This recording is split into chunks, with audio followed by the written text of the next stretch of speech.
저는 손님 아닌가요?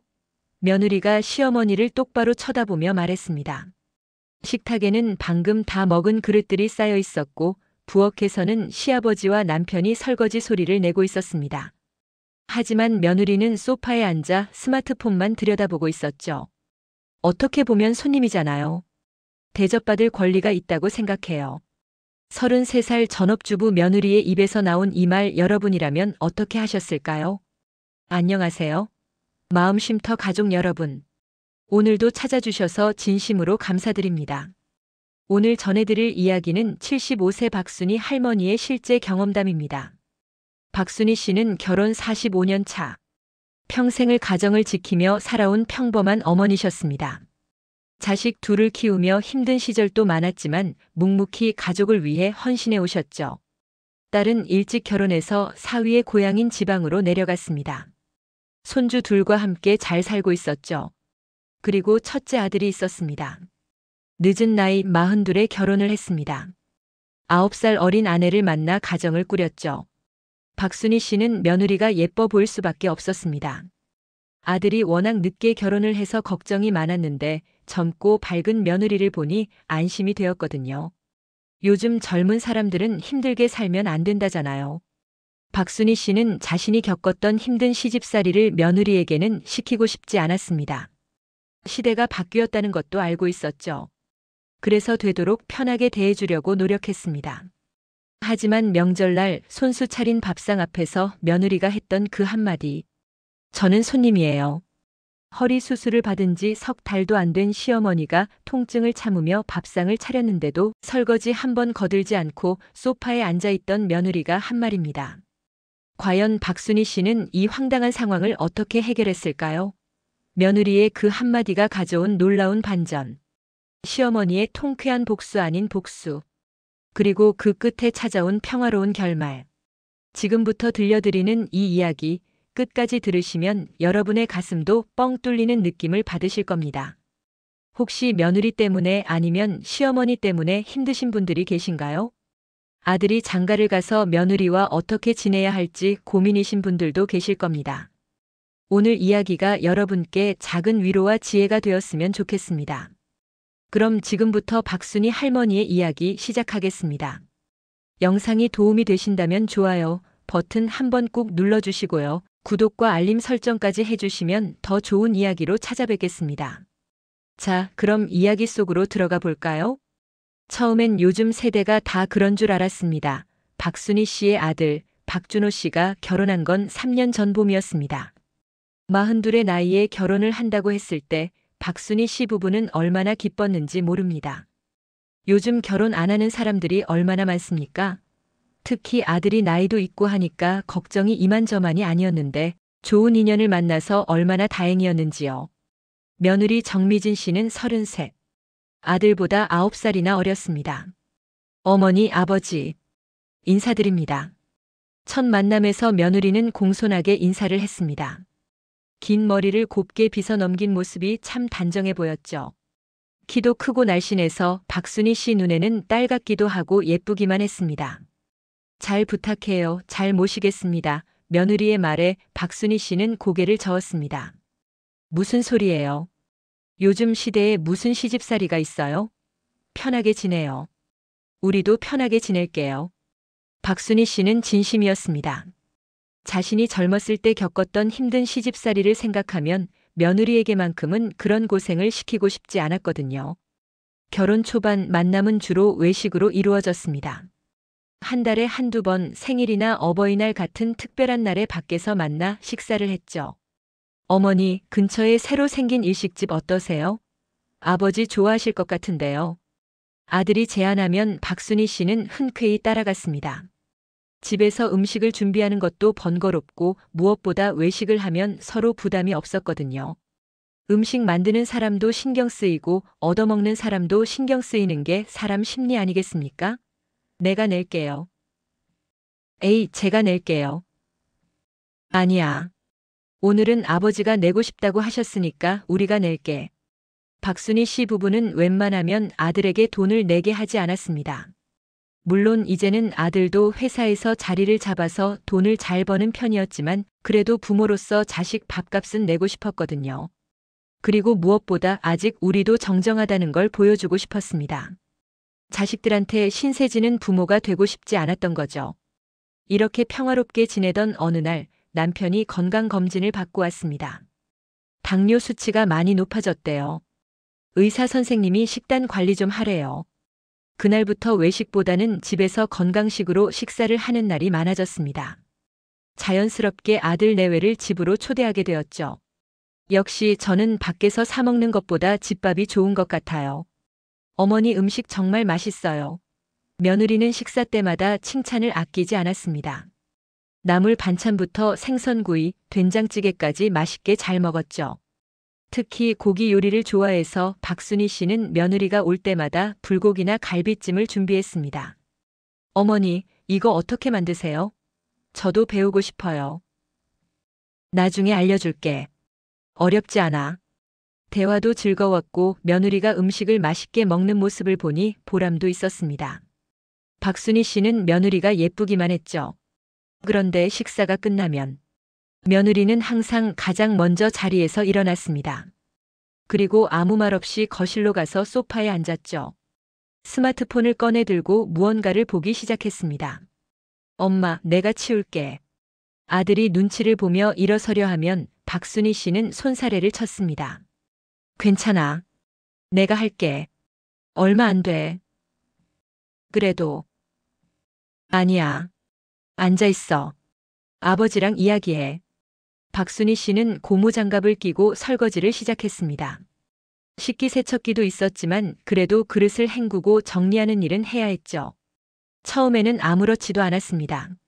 내가 초대한 거니까 당연히 내가 해야지 하고 생각했거든요. 그런데 이런 일이 2번, 3번, 4번 계속 반복되자 문득 이런 생각이 들었습니다. 며느리가 한 번도 도와주겠다는 말을 안 하네. 다른 사람도 아니고 남편마저 도와줄까? 하고 물어보는데 며느리는 한 번도 그런 의향을 비친 적이 없었습니다. 예의상이라도 제가 할게요 한마디쯤은 할 법도 한데 그런 게 전혀 없었어요. 심지어 박순희 씨가 한참 설거지를 하는 동안 며느리는 거실에서 웃으며 스마트폰을 보고 있었습니다. 소리도 안 줄이고요. 요즘은 다 이렇게 사나? 박순희 씨는 궁금했습니다. 시대가 많이 바뀌었다는 건 알고 있었지만 설마 이 정도일까 싶었거든요. 그래서 오랜 친구에게 물어봤습니다. 야, 너희 며느리도 설거지 같은 거 안 해? 요새 시집에서 설거지하는 며느리가 어디 있어? 시키면 큰일 나는 시대야. 그래? 그럼 너희 며느리도 안 해? 자기가 하겠다고 해서 한두 번 시키긴 했는데 옛날처럼 그렇게 설거지가 며느리 담당은 아니지. 친구의 말을 들어보니 그래도 친구네 며느리는 가끔 한다고 했습니다. 자기가 하겠다고 먼저 나서기도 하고요. 그럼 우리 며느리만 유독 그런 건가? 하지만 박순희 씨는 크게 신경 쓰지 않기로 했습니다. 괜히 시키지 마. 괜히 며느리랑 사이만 틀어지지. 친구의 조언도 있었고 무엇보다 박순희 씨 자신이 아직 건강했거든요. 뭐 설거지쯤이야. 내가 하면 되지. 식기세척기도 2년 전에 새로 샀고 예전처럼 손으로 다 박박 닦을 필요도 없었습니다. 그저 음식물 찌꺼기만 버리고 헹궈서 세척기에 넣으면 되니까 그렇게 힘든 일도 아니었죠. 요즘 문화가 그런가 보다. 박순희 씨는 그렇게 생각하며 넘어갔습니다. 며느리도 직장을 결혼하면서 그만뒀으니 집에서 좀 쉬게 해주고 싶은 마음도 있었습니다. 전업주부가 되면서 스트레스도 받았을 테니까요. 박순희 씨 자신도 결혼 초기에 시어머니 눈치 보느라 얼마나 힘들었는지 기억하고 있었습니다. 음식 하나 하더라도 이건 이렇게 해야 해 저건 저렇게 하면 안 돼 간섭이 얼마나 심했는지요. 그래서 며느리에게는 되도록 그렇게 하지 않으려고 했습니다. 우리 때랑은 다르니까. 며느리 편하게 해주자. 박순희 씨는 그렇게 마음먹고 지냈습니다. 하지만 곧 있을 일들은 박순희 씨의 이런 생각을 완전히 뒤바꿔 놓게 됩니다. 그해 겨울이었습니다. 박순희 씨는 더 이상 허리 통증을 견딜 수가 없었습니다. 사실 디스크 문제는 20년 전부터 있었습니다. 젊었을 때 무리하게 일하면서 허리를 다쳤거든요. 자식들 키우느라 집안일 하느라 병원 갈 시간도 없이 진통제로 버텨왔죠. 그런데 나이가 들면서 통증이 점점 심해졌습니다. 아침에 일어날 때마다 허리가 끊어지는 것 같았고 조금만 서 있어도 다리까지 저려왔습니다. 이제는 수술을 해야 할 것 같아요. 의사 선생님의 권유에 박순희 씨는 결국 수술을 받기로 했습니다. 여보, 괜찮겠어요? 괜찮아. 수술 잘 되면 오히려 더 편해진대. 수술은 성공적이었습니다. 하지만 회복 기간이 생각보다 길었죠. 한 석 달은 무리하시면 안 됩니다. 특히 허리를 숙이거나 무거운 것 드는 건 절대 안 돼요. 의사 선생님의 경고는 엄중했습니다. 퇴원 후 박순희 씨는 집에서 조심조심 생활했습니다. 허리를 제대로 펴기도 힘들었고 조금만 무리하면 어김없이 통증이 찾아왔거든요. 그러던 중 설 명절이 다가왔습니다. 이번 설에는 어떻게 할까요? 요리하기가 힘들 텐데. 요리는 무슨?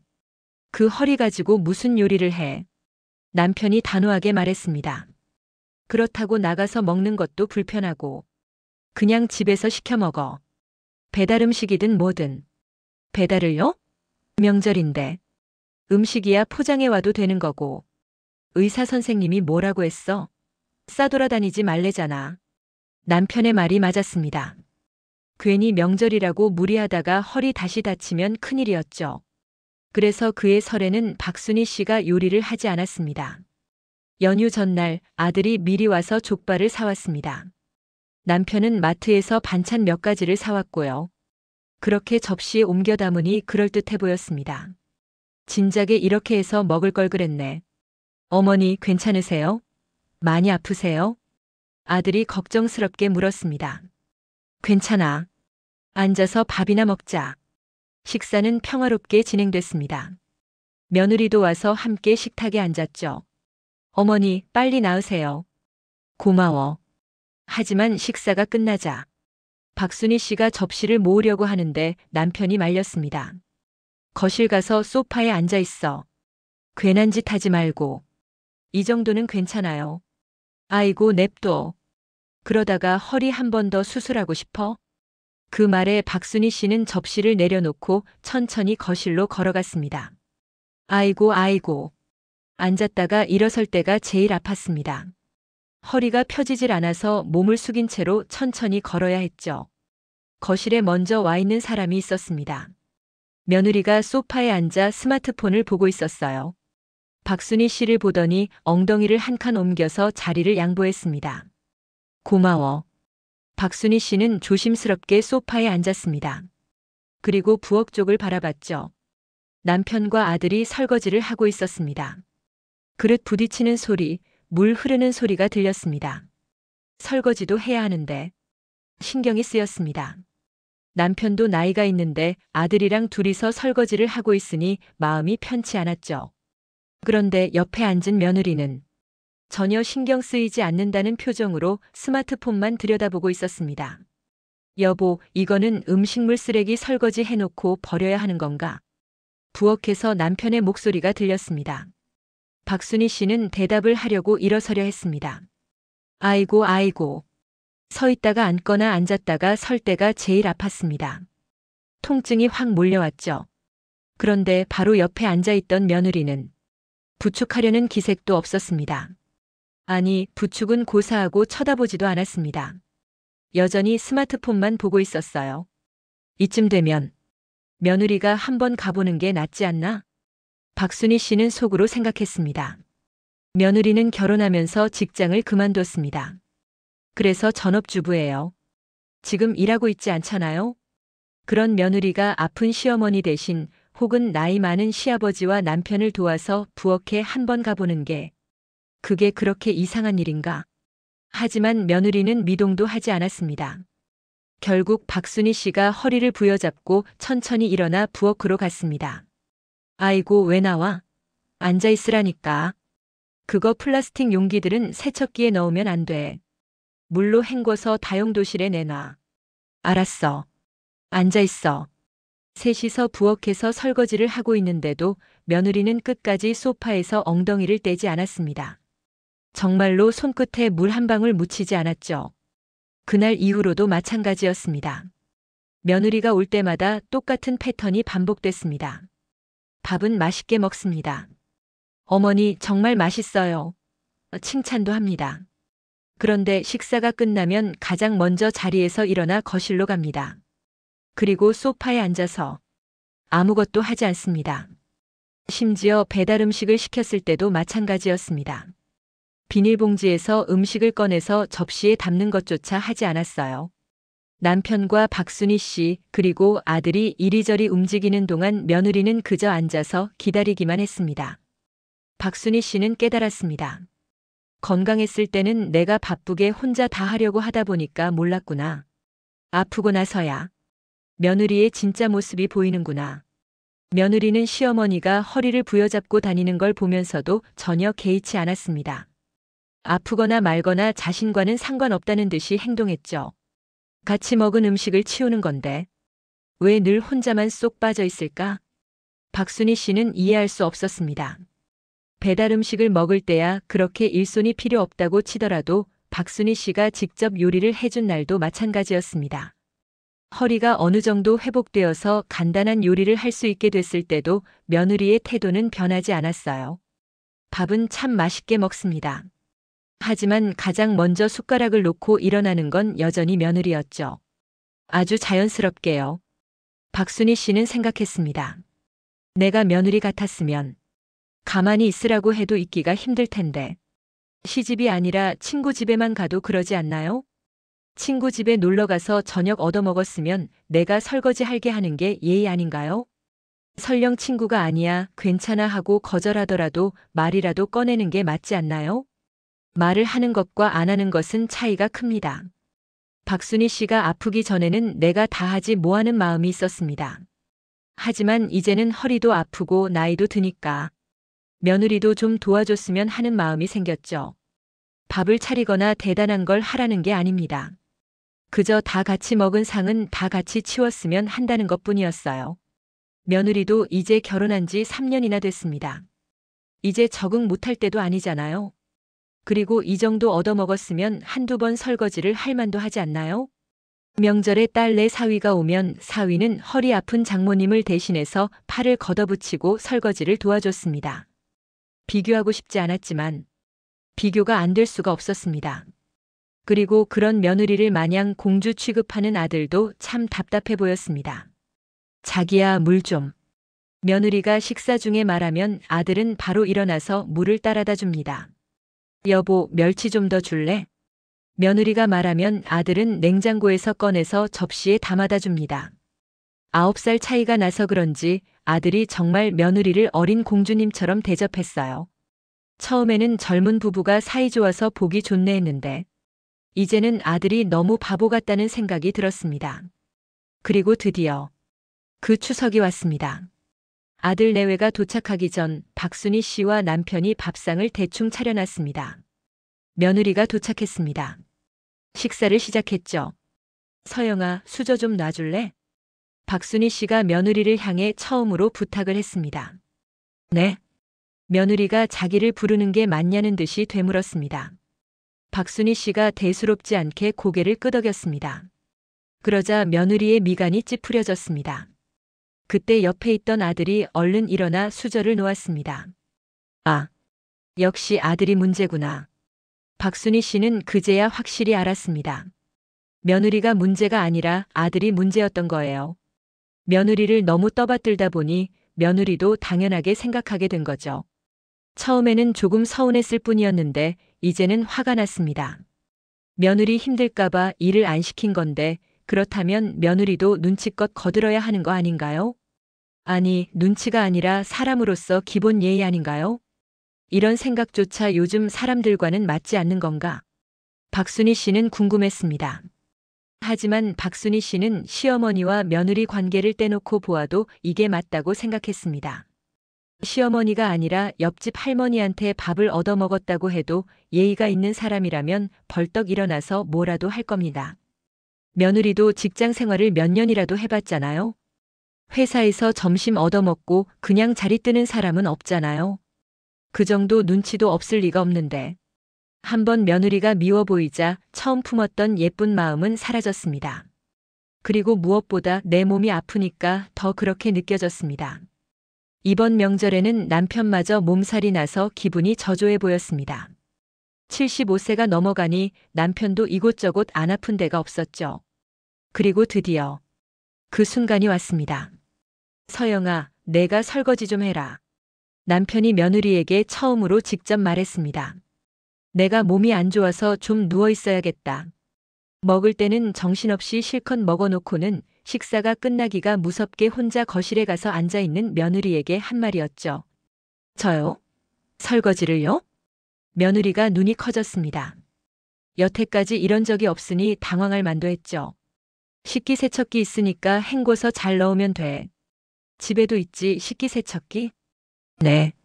있긴 있는데요. 그럼 나는 이만 좀 누워 있을게. 엄마 설거지 시키지 마. 아직 허리 안 좋아. 남편은 아들에게 뒷말을 남기고 방으로 들어갔습니다. 안 아픈 척했지만 정말로 허리가 끊어질 것 같았습니다. 남편이 일부러 언급한 것도 있었지만 실제로도 박순희 씨는 아직 환자였죠. 며느리가 황당하다는 눈빛으로 아들을 쳐다봤습니다. 자기가 해. 목소리를 죽여서 조용히 말했지만 박순희 씨의 귀에도 들렸습니다. 아들이 한숨을 쉬더니 알았다고 대답하는 소리도 들렸어요. 그 순간 박순희 씨는 참았던 말을 꺼냈습니다. 아무리 그래도 혼자서 하는 건 아니지. 같이 해. 처음으로 시어머니다운 말을 한 것입니다. 공기가 무겁게 가라앉았습니다. 그리고 며느리의 입에서 그 말이 나왔습니다. 저 설거지하러 온 거 아니에요. 박순희 씨는 어이가 없어서 웃음이 나왔습니다. 뭐? 명절에 시집 와서 설거지하는 며느리 되고 싶지 않다고. 바로 그 순간 방문이 벌컥 열리며 남편이 나왔습니다. 그러면 너는 명절에 밥만 먹으러 오는 며느리야? 남편의 목소리에는 분노가 섞여 있었습니다. 시어머니가 원래부터 명절에 밥하는 시어머니야? 그러려고 부모하고 그러려고 시부모 아니야. 제가 치우잖아요. 아들이 며느리를 감싸려 했지만 남편은 계속 말을 이어갔습니다. 같이 먹은 거 같이 치우는 것도 안 해? 그리고 너 시어머니 좀 봐라. 남편이 박순희 씨를 가리켰습니다. 허리 수술한 지 오래되지도 않았어. 그런데도 자식들 먹이겠다고 밥 차려놨으면 둘이 알아서 치우는 성의는 보여야 할 거 아니야? 아버지, 늘 그러라는 것도 아니고 아픈 거 봤으면 측은지심이라도 좀 내라는 거잖아. 며느리가 입술을 꽉 깨물었습니다. 설거지 그래 별거 아니야. 그냥 나나 얘가 하면 돼. 남편이 한숨을 쉬며 말했습니다. 그런데 그게 아니잖아. 너는 우리 집 식구 아니냐? 차린 것 같이 안 먹었어? 그때였습니다. 며느리가 입을 열었습니다. 저는 손님 아닌가요? 뭐? 어떻게 보면 손님이잖아요. 대접받을 권리가 있다고 생각해요. 남편도 며느리의 대답에 말문이 막혔습니다. 박순희 씨도 충격을 받았습니다. 손님? 시집 온 며느리가 손님이라고. 그래. 내가 손님이라고 치자. 남편이 잠시 후 입을 열었습니다. 손님도 밥을 그 정도로 얻어먹었으면 설거지 한 번은 했을 거다. 남편의 말도 맞았습니다. 내심 박순희 씨도 생각하고 있던 바였고 며느리가 얄미워진 이유였죠. 며느리가 이번에는 입을 다물었습니다. 그런데 억울하다는 눈빛만큼은 여전했어요. 어머니, 아버지, 제가 할게요. 제가 치울 테니까 두 분 다 쉬고 계세요. 아들은 그 와중에도 자기가 할 테니 며느리한테 뭐라고 하지 말라는 듯이 굴었습니다. 하지만 지금 논점은 그게 아니었죠. 아들이 이러니까 며느리가 당연히 이렇게 행동할 수밖에 없었던 겁니다.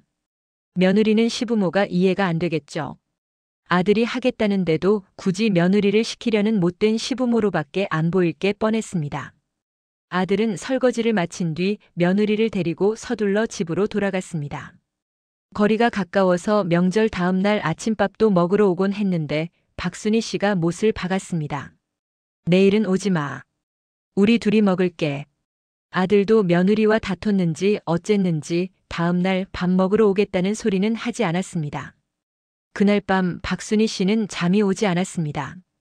며느리의 그 말이 계속 머릿속을 맴돌았죠. 저는 손님이에요. 그래, 손님이라. 박순희 씨는 불현듯 생각했습니다. 그렇다면 나도 손님처럼 대접받으면 되겠네. 며칠 후 박순희 씨는 아들에게 전화를 걸었습니다. 다음 명절에는 너희 집에서 밥 먹자. 저희 집이요? 아들이 놀란 목소리로 되물었습니다. 결혼한 지 3년이 넘었지만 박순희 씨 부부는 아들 집에 가본 적이 한 번도 없었습니다. 가까이 살긴 하지만 굳이 갈 이유가 없었거든요. 너희 집에서 먹던지 아니면 이제는 명절에 보지 말던지. 알아서 해라. 명절 이틀 전 갑작스러운 통보였습니다. 아들은 얼떨결에 알겠다고 대답했습니다. 명절 당일. 어서 오세요. 며느리가 어색하게 박순희 씨 부부를 맞이했습니다. 목소리는 작았고 박순희 씨의 방문을 불편해하는 기색이 역력했습니다. 며느리가 종종 걸음으로 부엌을 왔다 갔다 했습니다. 아들이 옆에서 거들긴 했지만 박순희 씨는 며느리가 부엌에서 일하는 걸 처음 봤습니다. 우리 며느리도 부엌 일을 할 줄 아네. 식탁에 음식이 차려졌습니다. 김치찌개, 불고기, 그리고 나물 2가지. 박순희 씨가 차리는 것에 비하면 매우 조촐했습니다. 저희는 보통 이렇게 먹어요. 며느리가 어색하게 말했습니다. 음식 솜씨는 나쁘지 않네요. 박순희 씨가 한 숟가락 떠먹으며 말했습니다. 밀키트예요. 맛있죠? 밀키트? 아, 마트에서 이렇게 팔아요. 끓이기만 하면 되는 거예요. 세상 참 좋아졌다 싶었습니다. 그래도 맛은 나쁘지 않았습니다. 배달 음식도 먹고 외식도 하는데 밀키트를 못 먹을 건 없었죠. 식사 시간 동안 며느리는 거의 말이 없었습니다. 주로 아들이 말을 했고 남편이 맞장구를 쳤습니다. 식사가 끝났습니다. 조촐한 밥상이었지만 설거지할 것들이 꽤 나왔습니다. 밥그릇, 찌개 덜어먹은 그릇, 수저, 접시들. 박순희 씨는 자리에서 일어나 거실로 향했습니다. 남편도 마찬가지였습니다. 며느리가 불편한 듯 아들을 바라봤습니다. 같이 치워. 박순희 씨가 소파에 앉으며 말했습니다. 며느리의 표정을 보니 지금 당장이라도 화를 내며 항의할 것 같았습니다. 이 상황이 못마땅한 게 분명했죠. 희미하게 부엌에서 둘이 싸우는 목소리가 들렸습니다. 그렇다고 우리 집에 오신 부모님한테 설거지하라고 할 수는 없는 거잖아. 지금 나 골탕 먹이려고 일부러 이러시는 거잖아. 우리 부모님이 그러실 분들이 아니야. 2번 다시 설거지 안 했다고 눈치 주려고 오신 거잖아. 티격태격하는 소리를 들으며 박순희 씨는 웃음을 참았습니다. 이제야 며느리도 내 기분을 알겠지. 한참 후에 설거지를 마친 아들과 며느리가 거실로 나왔습니다. 아들이 과일을 들고 있었는데 그걸 며느리에게 내밀었습니다. 나 과일은 못 깎아? 며느리가 신경질적인 표정으로 가져가서 배를 깎았습니다. 박순희 씨는 느긋하게 포크로 과일을 찍어 먹었습니다. 세상 편했습니다. 진작에 이럴 걸. 괜한 고생을 사서 한 것 같네. 앞으로 만날 일 있으면 이 집으로 와야겠어. 박순희 씨가 말했습니다. 저희 집으로요? 며느리의 얼굴이 굳어졌습니다. 그래, 좋네. 며느리가 해준 밥도 먹어보고. 그거 밀키트인데요. 밀키트라도 남이 해준 게 제일 맛있는 법이야. 그치, 여보? 맛 좋더만. 남편도 능청스럽게 대답했습니다. 괜히 설거지 며느리 눈치 안 봐도 되니 이렇게 좋을 수가 없었습니다. 과일을 다 먹고도 박순희 씨는 빈둥거렸습니다. 차 없니? 차요? 그래, 커피도 좋고. 며느리가 마지못해 커피를 내왔습니다. 박순희 씨는 커피까지 천천히 마셨습니다. 마음 같아서는 자고 가겠다고 하고 싶었지만 그건 박순희 씨도 불편해서 할 수 없었습니다. 다음에 또 무슨 날이 있지? 어쨌든 너희 집으로 올게. 알겠지? 어머니. 왜 이러세요? 아들이 난처한 표정을 지었습니다. 서영이가 힘들 것 같은데요. 그럼 손님 맞는 게 쉬운 줄 알았니? 박순희 씨가 며느리를 똑바로 쳐다보며 말했습니다. 손님이요? 그래. 우리는 손님이니까 너희가 그에 맞는 대접을 해야겠지. 며느리가 지난번에 했던 바로 그 말을 그대로 돌려준 것입니다. 며느리의 표정이 어두워졌습니다. 아들도 집에 오겠다는 부모를 거절하지는 못하는 눈치였죠. 며느리는 우라통이 터지겠지만 어쩔 수 없었습니다. 이후 몇 달간 박순희 씨는 수시로 아들 집을 방문했습니다. 남편의 생일, 어버이날, 그냥 주말. 아버지 생일인데 너희 집에서 저녁 먹자. 또요? 왜 안 돼? 아들의 목소리에 난감함이 묻어났지만 박순희 씨는 굳이 가겠다고 했습니다. 매번 며느리는 어쩔 수 없이 밥을 차려야 했고 설거지를 해야 했습니다. 박순희 씨는 거실에 편하게 앉아서 과일도 먹고 커피도 마셨죠. 정말 손님처럼요. 며느리의 얼굴은 점점 어두워졌고 아들과 며느리는 자주 다투게 되었습니다. 몇 개월이 지나자 박순희 씨는 이 언극을 그만두기로 했습니다. 진짜 손님이 되어버린 며느리. 그리고 찾아온 평화. 앞으로는 그냥 집 밖에서 보자. 박순희 씨가 아들에게 말했습니다. 너희 집도 말고 우리 집도 말고. 볼 일 있으면 밖에서 보고 말자. 명절에도요? 명절은 꼭 만나야 하는 날이 아니잖니. 명절에도 우리 생일에도 올 것 없어. 사실상 앞으로 거리를 두자는 말이었습니다. 아들은 아무 말도 하지 못했습니다. 박순희 씨가 며느리에게 복수 아닌 복수를 하긴 했지만 바뀐 건 아무것도 없었습니다. 며느리가 갑자기 부모를 존경하게 된 것도 아니었고 예의를 챙기게 된 것도 아니었으니까요. 아들도 깨달은 게 없어 보였습니다. 여전히 며느리를 감싸고 부모가 며느리를 괴롭힌다고 생각하는 것 같았죠. 그렇다면 차라리 서로 덜 보고 사는 게 낫지. 박순희 씨는 며느리를 바꾸려고 애쓰기보다 관계의 거리를 조정하는 것이 현명하다는 걸 깨달았습니다. 손님이라고 주장했던 며느리는 이제 진짜 손님이 되었습니다. 박순희 씨 부부도 더 이상 억지로 베풀 필요가 없어졌죠. 처음에는 서운했습니다. 내 자식인데 명절에도 안 본다는 게 말이 되나. 하지만 시간이 지나니 오히려 홀가분해졌습니다. 명절 때마다 느꼈던 스트레스가 없어졌습니다. 며느리 눈치 보며 속상해할 일도 사라졌죠. 허리가 아파도 밥상을 차려야 한다는 부담도 없어졌습니다. 여보, 이번 명절에는 우리 둘이 뭐 먹을까? 딸내 내려와서 같이 먹는 게 어때? 그것도 좋네. 아들 없이도 명절을 보낼 수 있었습니다. 오히려 더 편하고 즐거웠죠. 가끔 아들한테서 연락이 왔습니다. 어머니, 아버지. 어떻게 지내세요? 잘 지내지. 너희는? 저희도 잘 지내요. 명절에. 명절? 우리는 별일 없어. 너희도 편하게 지내. 박순희 씨는 담담하게 대답했습니다. 아들이 서운해하는 것 같았지만 어쩔 수 없었습니다. 어머니, 아버지가 그렇게 보수적이신 분들인 줄 몰랐어요. 아들이 한 번은 그렇게 말했습니다. 박순희 씨 부부가 시대를 못 따라가고 괜히 며느리를 괴롭혔다고 생각하는 것 같았죠. 보수죠? 우리가? 박순희 씨는 웃었습니다. 너도 처가에 가면 해주는 밥상 받아먹고 치울 때 나 몰라라 하냐? 아니요, 그렇진 않죠. 그것 봐라. 그게 상식적이지. 시대가 바뀌었어도 사람 사이 예의는 안 바뀌는 거야. 아들은 아무 말도 하지 못했습니다. 이해해 주세요. 서영이가 아무래도 어리잖아요. 뭐?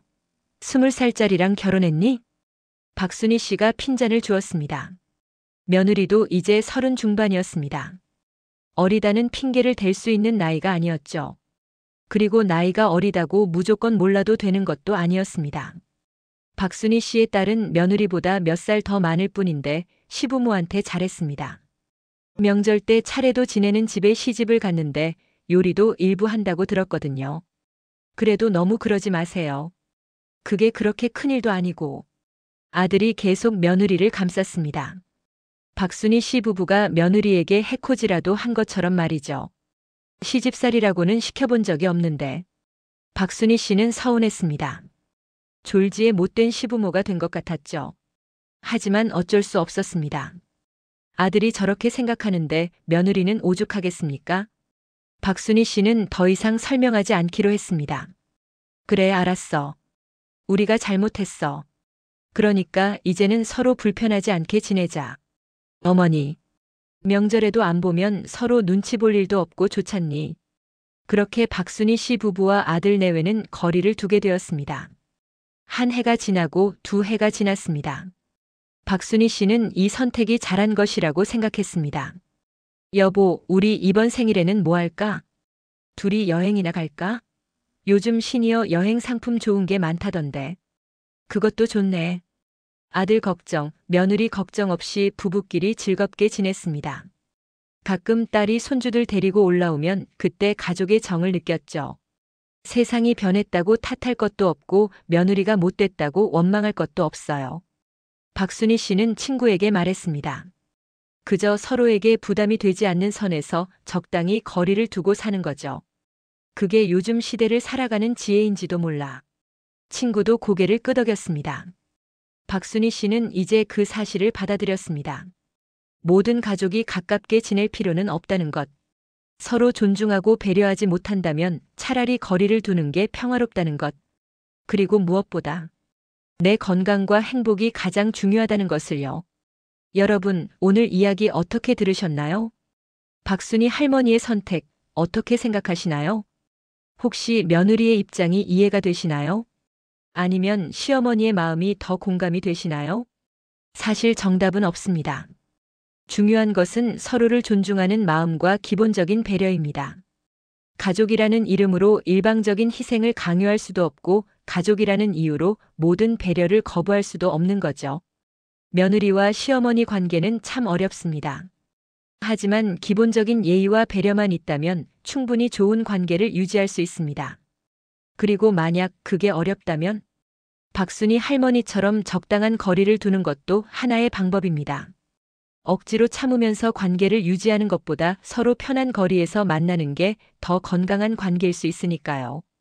오늘 이야기가 여러분께 작은 위로가 되었기를 바랍니다. 혹시 비슷한 경험이 있으신 분들은 댓글로 이야기를 나눠주세요. 여러분의 이야기가 다른 분들께도 큰 도움이 될 겁니다. 구독과 좋아요는 더 좋은 이야기를 전하는데 큰 힘이 됩니다. 알림 설정까지 해주시면 새로운 이야기를 가장 먼저 만나보실 수 있어요. 다음 시간에도 여러분의 마음을 쉬어가게 할 좋은 이야기로 찾아뵙겠습니다. 오늘도 영상 시청해주셔서 진심으로 감사드립니다. 건강하시고 행복하세요. 마음쉼터 라디오였습니다.